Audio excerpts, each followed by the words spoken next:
ketika kalian cewek nih merasa diperlakukan misalnya kurang kayak dibully gitu loh kan. Nah itu tadi kita punya kekurangan, kemudian orang itu ngebully kita, kok kamu gini berani berbicara yang istilahnya kayak, no, kamu tidak boleh berkata seperti itu kepadaku karena aku punya sesuatu hal yang kelebihanku di luar kekuranganku itu. Oke. Hukum kerangka energi kalau misalnya di fisika itu kan ada rumusnya, tapi berhubung Mami adalah orang sosial, kita melihat dari hukum kerangka energi. Jadi begini, kita itu kan ada tulang ekor nih. Oke. Nah, itu tuh tulang ekor kita sampai tulang punggung itu kan menyimpan kebaikan, menyimpan ketidakbaikan dari diri kita. Kalau kita melakukan hal baik, itu akan dicatat di sana. Maka itu nanti akan kembali kepada kita. Apapun itu. Jadi apapun yang kita omongin, nanti akan kembali omongan kepada kita. Apapun yang kita lakukan akan kembali sebuah perlakuan yang sama dengan kita. Berarti kayak law of attraction itu tadi ya, Mam. Jadi kayak apa yang kita tanam itu yang kita tuai. Istilahnya gitulah, simpelnya gitu, guys. Ya, gitu. Syaratnya untuk law of attraction itu adalah yang pertama, kita memahami diri kita. Kita memahami diri kita, kemudian kita memahami orang lain. Kita memahami orang lain. Yang terakhir adalah kita memahami Tuhan itu menciptakan kita untuk apa. Ketika sudah paham 3 hal itu, maka kita akan nyaman sekali hidupnya. Kita akan sangat bersyukur dengan segala sesuatu yang ada di kehidupan kita. Bener deh itu. Betul. Dan istilahnya kayak Kak pernah baca nih salah satu caption temen tuh kayak, kita itu hanya ada 3 hari penting dalam hidup kita. Yang pertama, kita diciptakan sebagai apa, untuk siapa, dan mencintai siapa. Gitu loh. Jadi kita tuh harus tahu kayak tujuan hidup kita tuh sudah dirancang dari jauh-jauh hari sebelum kita tuh lahir. Yaitu tadi, dari kita itu siapanya kita tuh ya siapa. Kayak Kakak Osi, siapa sih Kakak Osi? Mami Dewi nih, siapa sih Mami Dewi? Kemudian untuk apa, sebagai apa, itu kayak kita tuh punya misi hidup. Istilah orang ini tuh, kita ada misi hidup. Kayak misalnya Mami Dewi menjadi seorang ibu dengan 2 anak, terus kemudian bekerja 1 cucu, terus kakak misalnya saat ini kayak hidupnya tuh sedang kayak gini nih, bikin YouTube. Oke, aku berarti tahu jalan hidupku, mungkin bikin YouTube gitu kan, atau apa hal yang bermanfaat lain untuk orang lain nantinya. Kemudian juga kita hidup untuk siapa, yaitu siapa jodoh kita. Gitu. Asik, so sweet ya kakaknya, ya ampun. Kalau Mami Dewi begini, ada tiga hari yang penting itu adalah ketika kita dilahirkan, ketika kita meninggal, dan yang paling penting adalah untuk apa kita diciptakan di dunia. Betul. Jadi misi itu tadi. Iya, misinya kita. Iya kan sama ya. Kita kayak benar, kita diciptakan tuh kayak Allah ini, Tuhan menciptakan kayak, nih kamu lahir, misimu hidupmu tuh ini loh, kamu jadi ini, 4 bagian ini.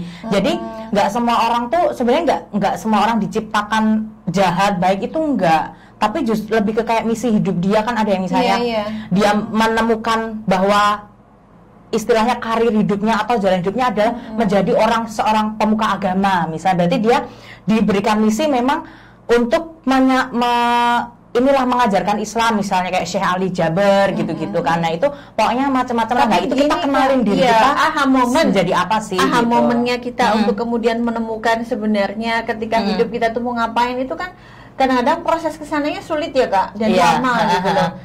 Kita perlu naik turun, belok ketemu dengan orang, cepet dan lain sebagainya, menyelesaikan persoalan yang satu ke persoalan berikutnya. Baru nanti kita ketemu, Gusti Allah itu menciptakan Dewi Rinawati Hadi di dunia adalah untuk ini. Allah Subhanahu wa Ta'ala itu menciptakan Kakak Osi di dunia adalah untuk ini. Itu setelah kita menyelesaikan serangkaian ujian. Betul. Tidak mungkin kalau misalnya kita kemudian memahami makna hidup ini tanpa kemudian kita diberikan ujian. Ya, iya sih benar. Setiap ujian itu ada untuk kita naik ke level selanjutnya. Jadi istilahnya ujian ini ada, jangan dihindari. Karena ketika ujian itu kita hindari dalam artian lagi ada masalah nih, tahu-tahu kita ngilang, itu akan terjadi lagi loh masalah itu gitu loh. Sekarang dibalik gini aja, jangan sampai mengatakan bahwa aduh masalah kok gede banget yo. Jangan. Tapi bilang gini loh, masalah sini datang. Karena aku punya Allah Subhanahu wa Ta'ala yang lebih besar lagi. Dan juga gini, ada satu pesan dari kakak nih, yang ini nenek kakak nih yang bilang, nenek kakak masih muda ya, belum yang tua. Kata nenek kakak tuh gini, Mam, hidup itu jangan dinikmati tapi dijalani. Dalam artian gini, kalau kita mikirnya hidup itu menikmati, kita mikirnya akan hal yang nikmat-nikmat. Tapi ketika kita mikirnya hidup di jalannya, ya mau susah, senang, yang namanya di jalan ya jalan aja. Kita nggak akan berekspektasi lebih terhadap hidup. Tapi yang kita lakukan hanya menjalani, dalam artian menjalani hidup tuh kita dikasih tugas sholat, misalnya yang Islam, misalnya yang Kristen, ke gereja apa, itu menjalani aja. Namanya di jalan itu menapaki satu demi satu. Kita nggak berekspektasi lebih, yang ada hanya berpasrah. Nah istilahnya makanya itu tuh menjalani. Beda dengan menikmati. Kalau kita mikirnya aku hidup cuma mau menikmati hidup, adanya di otak kita hanya hal yang senang. Ketika kita dapat susah, kok susah ya, aku nggak bisa menikmati hidup. Berbeda dengan ketika kita menjalani hidup. Jadi kalau kita kemudian dapat cobaan, kita kemudian mengatakan bahwa ini adalah challenge tantangan buat ya, kita ya. Tantangan, makanya itu jalani. Ada tantangan, oke nggak apa-apa, lanjutin lagi, pasti selesai, nanti ada tantangan lagi, nggak apa-apa, hidup tuh jadi lebih kayak adventure gitu loh, petualangan, asik. Petualangan hidup loh ya, petualangan yang lain loh ya kak. Nggak apa-apa lah, itu berpetualang tuh banyak macamnya, yang penting berpetualang nggak apa-apa, tapi jangan yang merugikan. Merugikan siapa? Semua orang dan segala pihak ya, terutama diri kita sendiri. Itu tadi kita harus mencintai diri kita di atas segala-galanya ya, karena mencintai diri itu berarti ketika kita bisa mencintai diri, kita juga akan bisa mencintai manusia sekitar kita. Gitu. Masalah respect yourself itu kan kita artinya kita menghargai diri kita ya. Betul. Nah, kan ada istilah apa? Toxic relationship. Betul, ada itu relationship nggak harus sama pasangan ya, tapi sama teman, sama mungkin di relasi kantor, kerja di gitu, kantor, sama atasan gitu, macam-macam sih gitu. Nah, kalau tentang toxic relationship itu gimana tuh kak? Menurut kakak tergantung konteksnya nih, mau konteksnya ini membahas tentang hubungan atau dengan rekan kerja atau apa nih? Oh gitu ya, tetap konteksnya dilihat dulu konteksnya kita dilihat dulu. Jadi ketika konteks itu kita tahu dengan siapa dan seperti apa, kita juga harus tahu cara menyikapinya. Kalau misalnya dengan pasangan, kita sudah tahu toxic relationship, yang harus kita lakukan apa ya, kita sudahi ya sudah. Kecuali kita tahu nih dalam toxic relationship, dalam hal pacaran, tapi kita masih kuat ngejalanin si toxic itu, lanjutkan.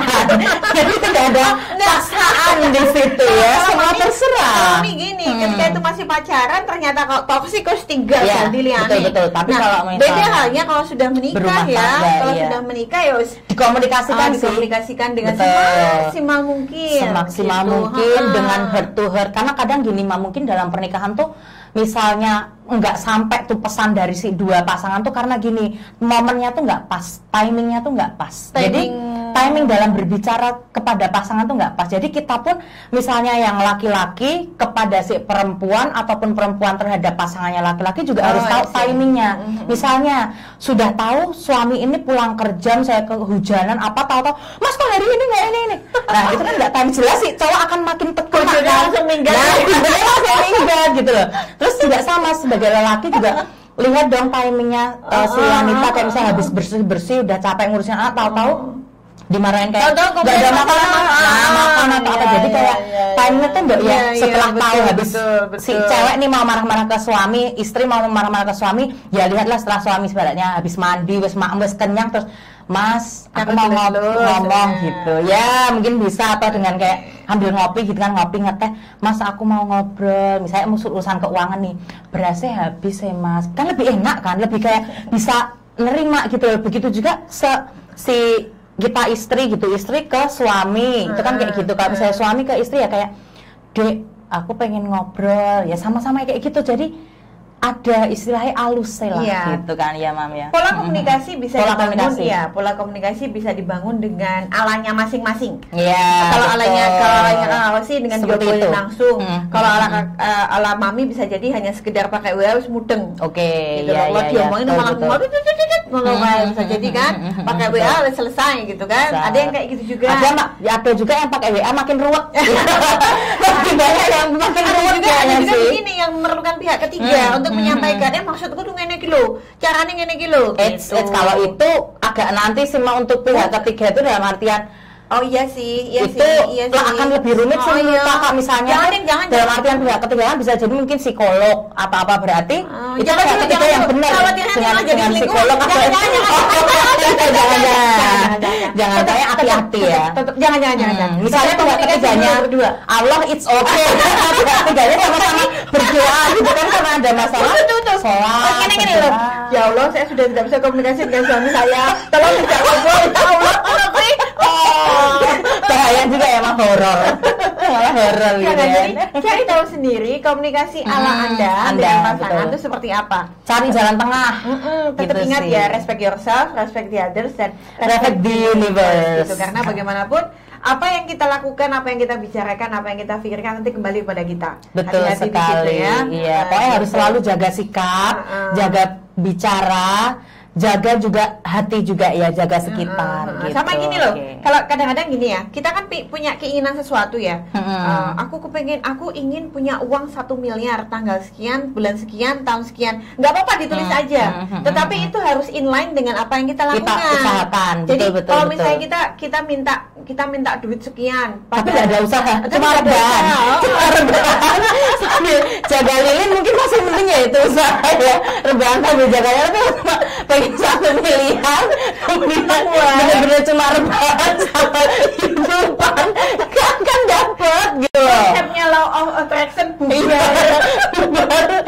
baru merusak karena dulu. Walaupun istilahnya itu berarti kalian yang kayak gitu tuh bentuknya gitu, tetaplah hidup walau tak berguna. Berprinsip seperti itu gitu loh. Jadi ya hidup walau tak berguna. Sekarang tuh prinsipnya gitu loh. Kita bayangin deh 2020 kita hanya rebahan.